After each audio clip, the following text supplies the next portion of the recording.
Pensez-vous que le simple fait de croire qu'un individu est intelligent, même si c'est faux, pourrait le rendre réellement plus performant? Dans les années 60, un psychologue nommé Rosenthal a tenté de répondre à cette question en menant l'expérience suivante. Il a demandé à 2 groupes d'étudiants d'apprendre à des rats à sortir d'un labyrinthe.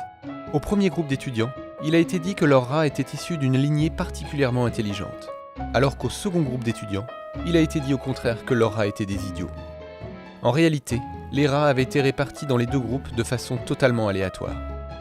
Rosenthal a alors observé que les rats soi-disant intelligents ont appris beaucoup plus vite à sortir du labyrinthe que les rats supposés idiots. Il a aussi observé que les étudiants étaient plus affectueux et plus patients avec les rats censés être intelligents qu'avec les rats soi-disant idiots.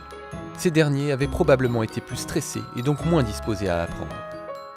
Les comportements des étudiants, influencés par leurs attentes, auraient donc influencé en retour les performances des rats. Rosenthal a nommé cette influence l'effet Pygmalion. Rosenthal a voulu ensuite vérifier si cet effet Pygmalion pouvait opérer aussi sur les humains. Il a alors réalisé l'expérience suivante. En début d'année scolaire, il a fait passer un test d'intelligence à des élèves d'une école primaire. Ce test était censé pronostiquer les réussites scolaires des élèves. Il a ensuite été dit aux enseignants quels étaient les élèves de leur classe qui avaient les meilleurs pronostics de réussite. Mais en réalité, ces élèves n'étaient pas plus intelligents que les autres.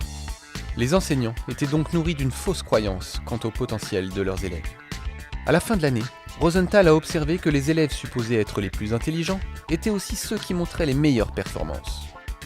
Il a également refait passer le test d'intelligence aux élèves en fin d'année.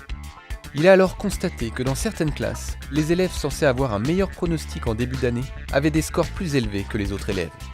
Pour expliquer ces résultats, Rosenthal a avancé que les enseignants auraient fait preuve de plus de bienveillance envers les élèves supposés avoir un meilleur potentiel.